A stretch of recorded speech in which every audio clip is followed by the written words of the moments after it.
DigiFlick ಅಲ್ಲಿ 4 software ಬರುತ್ತೆ. Edit express, album express, video express, DM express. First ನೀವು photos ಗಳನ್ನ ಕರೆಕ್ಷನ್ ಮಾಡ್ಕೊಂಡ್ ಬರ್ಬೇಕು. ಫೋಟೋಸ್ ಗಳನ್ನ ಯಾವ ತರ ಕರೆಕ್ಷನ್ ಮಾಡ್ತೀರಾ ತೋರಿಸ್ತೀನಿ ನೋಡಿ. ಇದು ಹೋಮ್ ಪೇಜ್ ಬರುತ್ತೆ. ಇಲ್ಲಿ ಫೋಟೋಗಳು ತಗೊಬೇಕು. ಫೋಟೋ ಹಾರ್ಡ್ ಡಿಸ್ಕ್ ಅಲ್ಲಿ ಇದೆಯೋ ಇಲ್ಲ CD ಡ್ರೈವ್ ಅಲ್ಲಿ ಇದೆಯೋ ಪೆನ್ ಡ್ರೈವ್ ಅಲ್ಲಿ ಇದೆಯೋ ಫಸ್ಟ್ ಫೋಟೋಗಳು ತಗೊಳ್ಳಿ. ಹಾರ್ಡ್ ಡಿಸ್ಕ್ ಅಲ್ಲಿ ಫೋಟೋಗಳು ತಗೊಂತೀನಿ ನೋಡಿ. ಡೆಸ್ಕ್ಟಾಪ್ ಅಲ್ಲಿ ಫೋಟೋ ಇಟ್ಟಿದ್ದೀನಿ. ಇಲ್ಲಿ DG ಆಲ್ಬಮ್ ಅಲ್ಲಿ ಎಡಿಟ್ ಅನ್ನೋ ಫೋಟೋಲಿ ಫೋಟೋನ ಇಟ್ಟಿದ್ದೀನಿ. ಆಟೋಮೆಟಿಕ್ ಫೋಟೋಸ್ ಲೋಡ್ ಆಗುತ್ತೆ. ಫೋಟೋಸ್ ಲೋಡ್ ಆದ್ಮೇಲೆ ಎಲ್ಲ ಫೋಟೋನು ಸೆಲೆಕ್ಷನ್ ಮಾಡ್ಕೊಂತೀರಾ. ಸೆಲೆಕ್ಟ್ ಆದ್ಮೇಲೆ ಎಕ್ಸ್ಪ್ರೆಸ್ ಎಡಿಟ್ ಅಂತ ಆಪ್ಷನ್ ಕ್ಲಿಕ್ ಮಾಡ್ತೀರಾ. ಕ್ಲಿಕ್ ಆದ್ಮೇಲೆ ಇಲ್ಲಿ ಆಟೋ ಕರೆಕ್ಷನ್ ಬರುತ್ತೆ. ಪ್ರೀಸೆಟ್ ಅಂತ ಒಂದು ಆಪ್ಷನ್ ಇದೆ.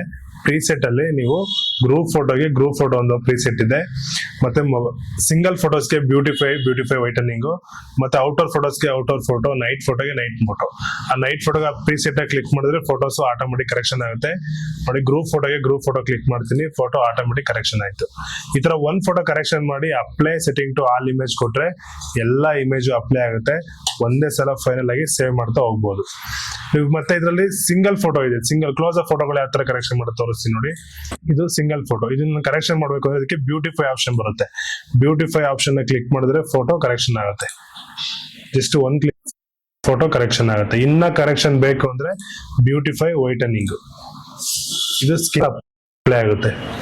ಈ ತರ ಸಿಂಗಲ್ ಒಂದ್ ಫೋಟೋ ಕರೆಕ್ಷನ್ ಮಾಡಿ apply setting to all image click ಮಾಡಿದ್ರೆ ಎಲ್ಲಾ single photo at a time correction ಆಗುತ್ತೆ.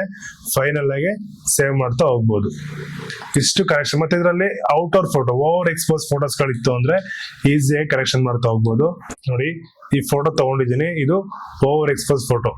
ಈ ಫೋಟೋದಲ್ಲಿ ಫುಲ್ ಹೊಗೆ ತುಂಬಿಕೊಂಡಿದೆ. ಈ ಹೊಗೆ ಎಲ್ಲ ಕ್ಲಿಯರ್ ಮಾಡಬೇಕು ಅಂದ್ರೆ ಇಲ್ಲಿ ಔಟರ್ ಫೋಟೋ ಬರುತ್ತೆ. ಔಟರ್ ಫೋಟೋಸ್ ಅಲ್ಲಿ ಹೊಗೆ ಎಲ್ಲ ಫುಲ್ ಕ್ಲಿಯರ್ ಆಗುತ್ತೆ.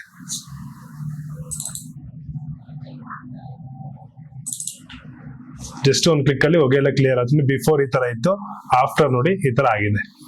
ಇದು ಕರೆಕ್ಷನ್ ಅಲ್ಲಿ ಆಪ್ಷನ್ ಬರುತ್ತೆ. ಫೈನಲ್ ಆಗಿ ಇಲ್ಲಿ ಸೇವ್ ಕೊಟ್ರೆ ಸೇವ್ ಆಗ್ತಾ ಹೋಗುತ್ತೆ. ನೆಕ್ಸ್ಟ್ ಇದಾದ್ಮೇಲೆ ಆಲ್ಬಮ್ ಎಕ್ಸ್ಪ್ರೆಸ್ ಬರುತ್ತೆ. ಇದರಲ್ಲಿ ಆಲ್ಬಮ್ ಹೋಮ್ ಪೇಜ್ ಈ ತರ ಬರುತ್ತೆ. ಇಲ್ಲಿ ಫಸ್ಟ್ ನೀವು ಆಲ್ಬಮ್ ಸೈಜ್ ತಗೊಂತೀರಾ. ನಿಮ್ಗೆ ಎನಿ ಸೈಜ್, ಏನ್ ಸೈಜ್ ಬೇಕೋ ಸೈಜ್ ತಗೊಂತೀರಾ. ಇಂಚಸ್ ತಗೊಂತೀರಾ. ರೆಸಲ್ಯೂಷನ್ ಬಂದು DPI ಅಂತಿದೆಯಲ್ಲ, ಇದು ರೆಸಲ್ಯೂಷನ್ 300 ಕಂಪಲ್ಸರಿ ಇರಲೇಬೇಕು. ಮತ್ತೆ ಇದರಲ್ಲಿ ಎಷ್ಟು ಪೇಜ್ ಬೇಕು ಪೇಜ್ ನ ಸೆಟ್ ಮಾಡ್ಕೊಂತೀರಾ. 20 ತಗೊಂತೀರಾ ಅಂದ್ರೆ ಅದು ಹಾಫ್ ಸ್ಪ್ರೆಡ್ 10 ಆಗುತ್ತೆ. ಇದು 1, ಇದು 2. ಈ ತರ ಕಂಟಿನ್ಯೂ ಆಗಿ ಶೀಟ್ ವರ್ಕ್ ಮಾಡ್ತಾ ಹೋಗ್ಬೋದು. ಫೈನಲ್ ಆಗಿ ನೆಕ್ಸ್ಟ್ ಕೊಡ್ತಾ ಹೋಗ್ತೀರಾ ನೋಡಿ. ಇಲ್ಲಿ ಇಷ್ಟು ಬಂದು ಆಟೋ ಕ್ರಿಯೇಷನ್ ಬರುತ್ತೆ. ಇದು ಮ್ಯಾನ್ಯುಯಲ್ ಕ್ರಿಯೇಷನ್. ನೀವು ಆಟೋದಲ್ಲಿ ಮಾಡ್ತೀರಾ ಅಂದ್ರೆ ಟೆಂಪ್ಲೇಟ್ ಬೇಸ್ಡ್ ಕ್ರಿಯೇಷನ್ ಅಂತ ಆಪ್ಷನ್ ಇದೆ. ಇದನ್ನ ಕ್ಲಿಕ್ ಮಾಡಿದ್ರೆ ಆಟೋಮೆಟಿಕ್ ನೀವು ಒಂದು ದಿನಕ್ಕೆ 5 ಶೀಟ್ ಆಲ್ಬಮ್ ನ ಮಾಡ್ಬೋದು ನೋಡಿ. ಫಸ್ಟ್ ನೀವು ಶೀಟ್ ಗಳು ರೆಡಿ ಇರುತ್ತೆ. 20 ಶೀಟ್ ತಗೊಂಡಿದ್ದೀನಿ. ಜಸ್ಟ್ ಡಿಸೈನ್ಸ್ ಗಳನ್ನ ಡ್ರಾಗ್ ಅಂಡ್ ಡ್ರಾಪ್ ಮಾಡ್ತಾ ಹೋಗ್ತೀರಾ. ಜಸ್ಟ್ ಡಿಸೈನ್ ಗಳು ಡ್ರಾಗ್ ಅಂಡ್ ಡ್ರಾಪ್ ಮಾಡಿದೀನಿ.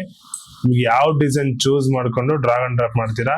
ಫೈನಲ್ ಆಗಿ ಇಲ್ಲಿ ನೆಕ್ಸ್ಟ್ ಕೊಡ್ತಾ ಹೋಗ್ತೀರಾ. Just design drag and drop ಮಾಡ್ತೀರಾ, ನೆಕ್ಸ್ಟ್ ಕೊಡ್ತಾ ಹೋಗ್ತೀರಾ. ನೆಕ್ಸ್ಟ್ ಈ ಡಿಸೈನ್ ಗಳಿಗೆ ಫೋಟೋಸ್ ಗಳನ್ನ ಆಡ್ ಮಾಡೋದು ಅಷ್ಟೇನೆ ನೋಡಿ. ಇಲ್ಲಿ ನಾನು ತಗೊಂಡ್ರೆ ಡಿಸೈನ್ ಲೋಡ್ ಆಗಿದೆ. ಇಲ್ಲಿ ಫೋಟೋಸ್ ಗಳನ್ನ ಬ್ರೌಸ್ ಮಾಡ್ತೀರಾ. ಫೋಟೋಸ್ ಇಲ್ಲಿ ಬ್ರೌಸ್ ಮಾಡಿ ಫೋಟೋ ಯಾವ ಡ್ರೈವ್ ಇದೆ ಫೋಟೋಗಳನ್ನ ತಗೊಬಹುದು ನೀವು. ಜಸ್ಟ್ ಇಲ್ಲಿ ಫೋಟೋಸ್ ಗಳನ್ನ ಇಲ್ಲಿ ಮ್ಯಾನೇಜ್ ಆಪ್ಷನ್ ಅಲ್ಲಿ ರೊಟೇಷನ್ ಕ್ಲಿಯರ್ ಮಾಡ್ಕೋಬಹುದು. Rotation clockwise anti clockwise rotation clear ಮಾಡ್ಕೊಂತೀರಾ. ಮತ್ತೆ ಎಲ್ಲಾ ಫೋಟೋನು ಸೆಲೆಕ್ಟ್ ಮಾಡ್ಕೊಂಡು ಇಲ್ಲಿ ನೆಕ್ಸ್ಟ್ ಕೊಡ್ತಾ ಹೋದ್ರೆ ಆಟೋಮೆಟಿಕ್ ಈ ಫೋಟೋಸ್ ಗಳು ಡಿಸೈನ್ ಗೆ ಸೀಕ್ವೆನ್ಸ್ ಗೆ ಕೂತ್ಕೊಳ್ಳುತ್ತೆ. 20 ಶೀಟ್ಸ್ 1 ನಿಮಿಷದಲ್ಲಿ ರೆಡಿ ಆಗಿದೆ ನೋಡಿ. ಜಸ್ಟ್ ಒಂದು ಕ್ಲಿಕ್ ಅಲ್ಲಿ ನಿಮ್ಗೆ ಯಾವ ಡಿಸೈನ್ ಬೇಕೋ ಆ ಡಿಸೈನ್ ನ ತಗೊಂಡು ಇಲ್ಲಿ ಬೇಕಾದ್ರೆ ಆಡ್ ಮಾಡಬಹುದು. ಎಕ್ಸಾಂಪಲ್ ನಂಗೆ ಈ ಡಿಸೈನ್ಸ್ ಬೇಡ ನನ್ಗೆ ಅಂದ್ರೆ ಚೇಂಜ್ ಟೆಂಪ್ಲೇಟ್ ಅಲ್ಲಿ ಡಿಸೈನ್ ನ ಚೇಂಜ್ ಮಾಡಬಹುದು. ಆಟೋಮೆಟಿಕ್ ಡಿಸೈನ್ ಚೇಂಜ್ ಆಗ್ತಾನೆ ಹೋಗುತ್ತೆ.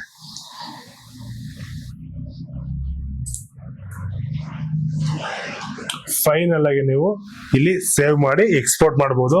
Export JPEG, PDF, PST 3 export ಆಗುತ್ತೆ. ಫೈನಲ್ ಆಗಿ ನೀವು ಪ್ರಿಂಟಿಂಗ್ ಆಲ್ಬಮ್ ನ ಕಳಿಸಬಹುದು.